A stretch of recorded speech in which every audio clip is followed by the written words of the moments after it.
नमस्कार मित्रमैत्रिणींनो, जर तुम्हाला आपल्या चॅनलवरच्या कथा आवडत असतील तर लाईक करत जात जा आणि चॅनलला सबस्क्राईब करून बाजूची घंटी दाबा आणि ऑलवर सेट करा. म्हणजे जेव्हा जेव्हा मी नवीन व्हिडिओ किंवा कोणतीही नवीन पोस्ट अपलोड करेन तेव्हा ती सगळ्यात आधी तुमच्यापर्यंत पोहोचेल. धन्यवाद. तर वळूया आपल्या कथेच्या पुढच्या भागाकडे. दोघेही भान हरपून नाचत होते आणि खूप छान डान्स करत होते. पूर्ण ऑडियन्स फक्त त्यांचा डान्स पाहण्यात गुंग झाली होती. इतका सुरेख डान्स ते करत होते.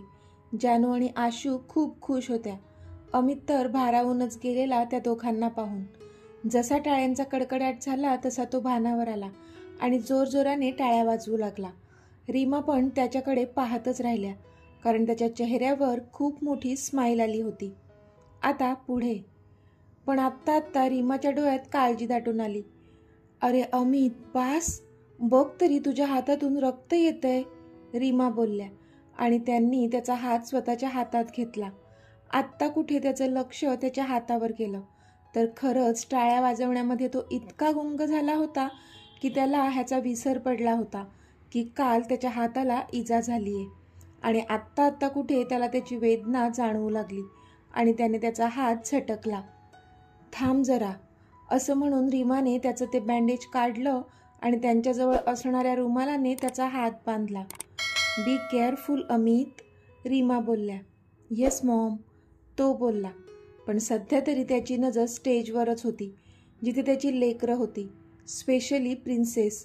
तो एकटक तिच्याकडेच पाहत होता आणि त्याच्या हृदयाची स्पंदने फास्ट होत होती. त्याच्या चेहऱ्यावरची स्माईल काही केल्या कमी होत नव्हती. केव्हापासून तो जानूमुळे हर्ट झाला होता, पण प्रिन्सेसला पाहून का कुणास ठाऊक त्याच्या मनाला शांती मिळाली होती आणि तो स्माईल करत त्या स्टेजकडे पाहत होता. जिनो आणि प्रिन्सेस आणि त्यांच्यासोबत असणारे सगळे कपल्स झुकून सगळ्यांना अभिवादन करत होते. प्रिन्सेस क्यूट स्माईल देऊन सगळ्यांचं लक्ष स्वतःकडे डायव्हर्ट करत होती, कारण ती होतीच इतकी क्यूट, अगदी तिच्या मम्मासारखी. अमित तिलाच पाहत होता. तिला पाहून त्याला कोणाची तरी आठवण येत होती, पण कोण ते कळत नव्हतं. ती इतकी आपल्या हृदयाची जवळची का वाटते त्याचा मात्र अजूनही अर्थ त्याला कळला नव्हता. पण रीमाची नजर मात्र जिनूवर होती. ते दोघेही सगळ्यांच्या पुढे होते, त्यामुळे सगळ्यात आधी त्या दोघांवरच नजर जात होती सगळ्यांची. जिनूला पाहून का कुणास ठाऊक, पण रीमाच्या पण हृदयाच्या तारा छेडल्या गेल्या होत्या. त्यांचा छोटा अमित होता तो. त्या कशा काय त्याच्यावरून नजर हटवणार होत्या? आता सगळ्यांचे परफॉर्मन्स झाले होते. इतके सगळे परफॉर्मन्स होईपर्यंत अमित चक्क बसून होता तिथे, फक्त आणि फक्त पुन्हा एकदा प्रिन्सेसला भेटण्यासाठी. आणि आता प्राइज डिस्ट्रीब्युशन होणार होतं. तोच अमितचा फोन वाजला. रॉनी कॉलिंग येत होतं. येस रॉनी, अमित बोलला. Boss, I have some important information, Ronnie बोलला. Yes, speak up fast, Amit बोलला. बॉस, ते जान्हवी मॅम, रॉनी पुढे बोलतच होता की तिथून अनाउन्समेंट होऊ लागली. तसा अमितने त्याला थांबवलं. Wait for some time, I am coming out, Amit बोलला आणि त्याने स्टेजवर नजर टाकली. आज आपल्यामध्ये राज्याध्यक्ष ग्रुपचे सर्वेसर्वा मिस्टर अमित राज्याध्यक्ष उपस्थित आहेत. हे आपलं भाग्यच म्हणावं लागेल. आज वेळात वेळ काढून ते इथे आले ह्यासाठी सगळ्यात आधी मी त्यांचे आभार मानते आणि आमच्या ह्या सगळ्या बालगोपाळांना बक्षीस त्यांच्या हातून देण्याची विनंती करते. So with a big applause I would like to invite on stage mister Amit Rajyadhyaksha. Announcement झाली आणि अमितने इकडे तिकडे पाहिलं आणि तो त्याचं ब्लेझर झटकत उठला आणि स्टेजवर जाऊ लागला. त्याच्या पाठी त्याचे 2 बॉडीगार्ड्स पण होते. पण इथे अमितचं नाव ऐकूनच जानूची धडधड वाढली होती. म्हणजे कधीपासून तो इथेच बसला होता, ज्याची तिला तसूभरही कल्पना नव्हती. पण आत्ता त्यांच्या मुलांना त्यांच्या पप्पाच्या हातूनच प्राईज मिळेल म्हणून खुश झाली होती ती. पण इतक्यात तिचं लक्ष त्याच्या हातावर गेलं, जिथे अजूनही रुमाल बांधला होता आणि तिच्या काळजात पुन्हा चर्र झालं. इतका राग का करतात मीत? प्लीज सांभाळा स्वतःला, ती मनातल्या मनात बोलली. तिला खूप जास्त वाईट वाटत होतं त्याच्यासाठी, पण तो जे वागला होता तिच्याशी ते पण ती विसरू शकत नव्हती. ते शब्द तिच्या डोक्यात फिट्ट बसून होते. म्हणून तर इन्स्टंट सगळे पैसे भरून रिझाईन केलं होतं तिने. आता एक एक करून ज्यांचा ज्यांचा नंबर आला होता त्यांची नावं अनाऊन्स करू लागले होते आणि अमित त्यांना प्राईज डिस्ट्रीब्यूट करत होता. कायाच्या परफॉर्मन्सचा पण 3रा नंबर आला होता. अमितने तिला उचलून घेतले आणि तिचा पापू घेतला. कॉंग्रॅच्युलेशन्स बच्चा, अमित तिच्या गालावर किस करत बोलला. थँक्यू चाचू, ती पण क्यूटपणे बोलली. And first prize goes to senior KG students of national school. Announcement झाली आणि इथे जानू आणि आशूने उडीच मारली. त्यांचा आनंद गगनात मावेनासा झालेला. डोळ्यांतून आनंदाचे अश्रू पण येत होते. मुलं तर सगळी नाचायलाच लागली होती. अमितला पण जसं कळलं की तो ग्रुप प्रिन्सेसचा आहे, त्याच्या चेहऱ्यावर पण भली मोठी स्माईल आली होती. प्रिन्सेसची नजर पण त्याच्यावर पडली तशी ती खुदकन हसली. जिनूने मात्र त्याच्याकडे पाहून नाक मुरडलं. एक मोठी ट्रॉफी अमितने त्यांच्या हातात दिली. तसा सगळ्यांनीच हा जल्लोष केला. आता सगळ्यांच्या गळ्यात मेडल घालायचे होते. तशी सगळी मुलं लाईनमध्ये पुढे आली.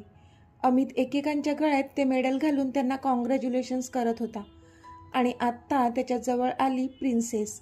तसे आपोआपच त्याचे हार्टबीट्स फास्ट झाले आणि तो त्याच्याही नकळत खाली गुडघ्यावर बसला. आणि इथे जानूच्या काळजाचा मात्र ठोकाच चुकला. त्यांना असं एकमेकांसमोर पाहून डोळ्यांतून अश्रू बाहेर आले. तसे तिने अलगद ते स्वतःच्या हाताने पुसले.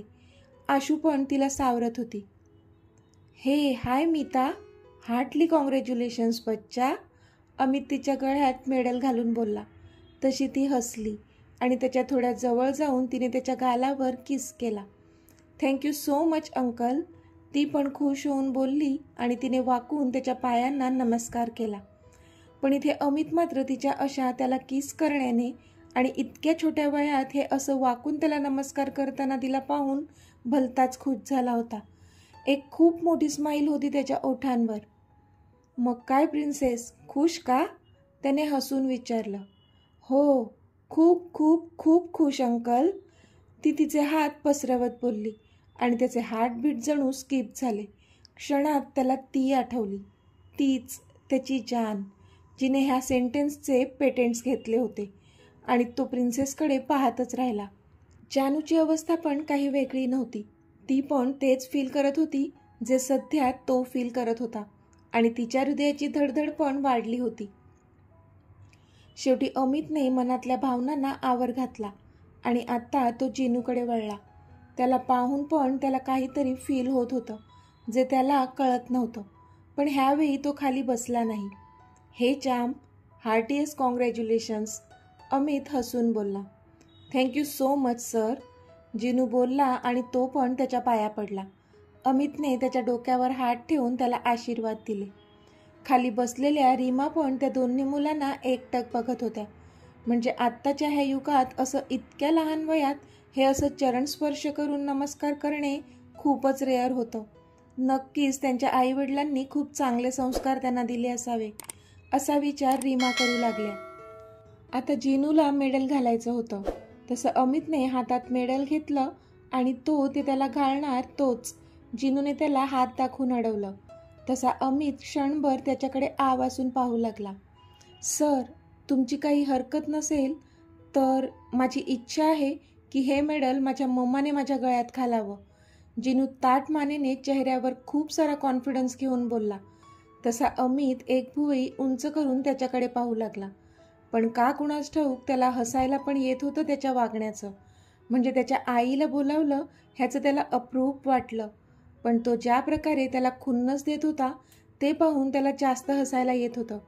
कारण त्याला माहीत होतं की जिनूला अमित आणि प्रिन्सेसची जवळीक अजिबात सहन होत नव्हती. Okay, no problem, you can call your mother, अमितने त्याच्या हातात माईक देत बोलला. मम्मा, तू आहेस ना इथे? प्लीज स्टेजवर ये आणि हे मेडल माझ्या गळ्यात घाल. मला खूप आवडेल. आय लव्ह यू मम्मा, तो एका दमात बोलला. पण इथे जानूला मात्र घाम फुटला होता. ती त्याच्यापासून नजर चोरत होती. पण आता नजर चोरून काहीच फायदा नव्हता. आशू तिला समजावत होती की तुला आता हे फेस करावंच लागणार होतं. पण तिचा तिथून पाय निघत नव्हता. एक तर तिच्या मुलांसाठी इतका मोठा आनंदाचा क्षण होता आणि तो तिच्यासोबत वाटायचा होता त्यांना. पण समोर कोण उभा होता?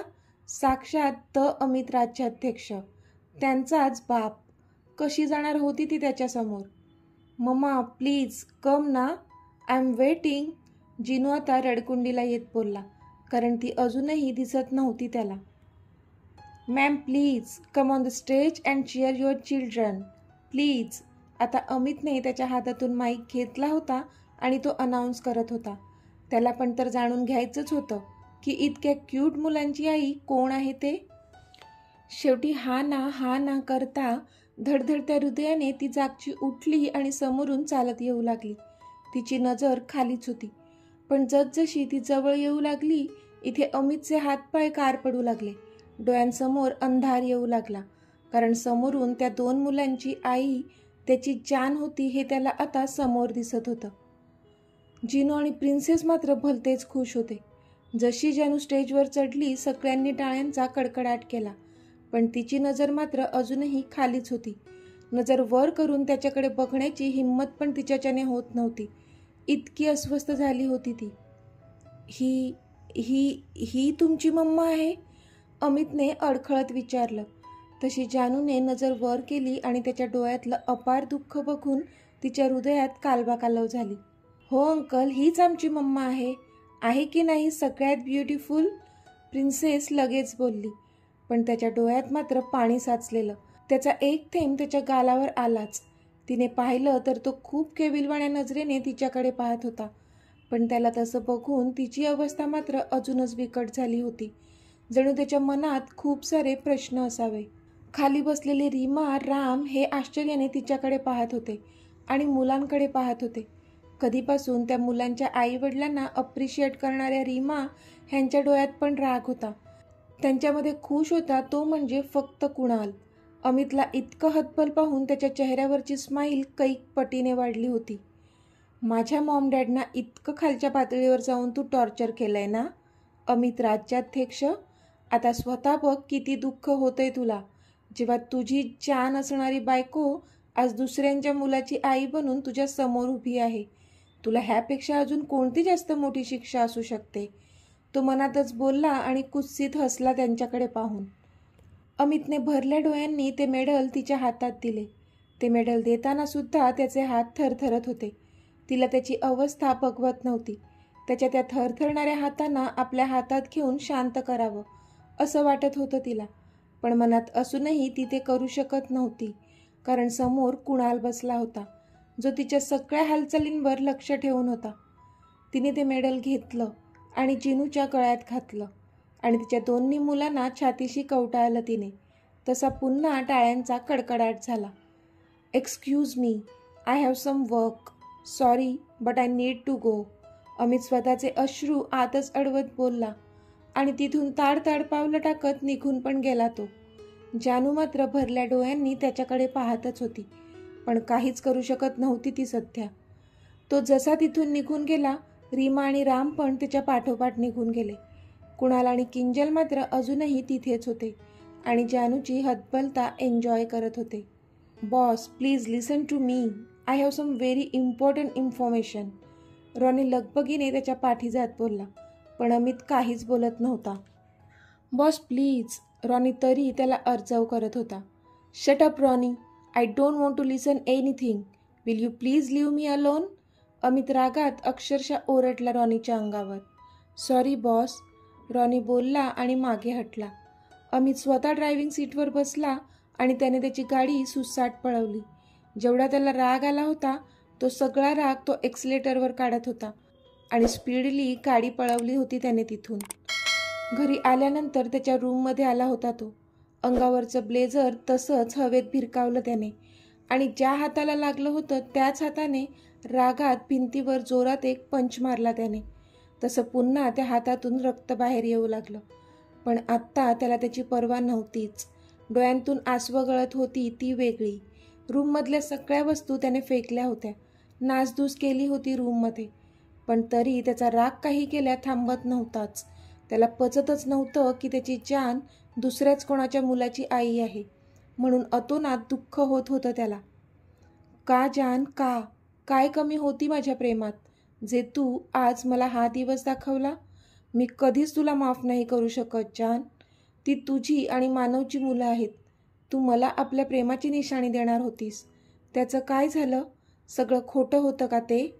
आणि आज जे मला समोर दिसतंय तेच सत्य आहे. सांग ना. अमित समोरच्या भिंतीवर तिचा फोटो आणून तिच्याशी बोलत होता. खूप सारा आकडतांडव करून झाला होता त्याचा आणि तो तिथेच जमिनीवर आडवा झाला होता. एकदम हतबल, अंगात प्राण नसल्यासारखा. तसाच तो निपचित पडला होता. बराच वेळ तो तसाच होता. पण थोड्या वेळाने त्याला जाग आली आणि त्याला आठवलं. खूप प्रयत्न करत असूनही जान्हवी कन्सीव्ह करू शकली नव्हती तेव्हा. डॉक्टरांची ट्रीटमेंट पण सुरूच होती. तिचे रिपोर्ट्स नॉर्मल होते. पण तरी त्याच्यासोबत असताना तिला आई बनण्याचं सुख मिळू शकलं नव्हतं. पण तिने तेव्हा माझ्या टेस्ट करू दिल्या नव्हत्या. म्हणजे माझ्यातच काही दोष होता का? तिच्या आई न बनण्याचं खरं कारण मीच होतो का? विचार करूनच त्याच्या शरीराची थरथर वाढली आणि तो सुन्न झाला. त्याला तेव्हाची जानू आठवली, जिच्या डोळ्यात आई होण्यासाठी असणारी तळमळ तो पाहत होता. आई बनण्यासाठी किती आतुर होती ती. त्याला सगळंच आठवलं आणि आता कधीपासून तिच्यावर असणारा राग थोडा थोडा शांत होऊ लागला होता त्याचा.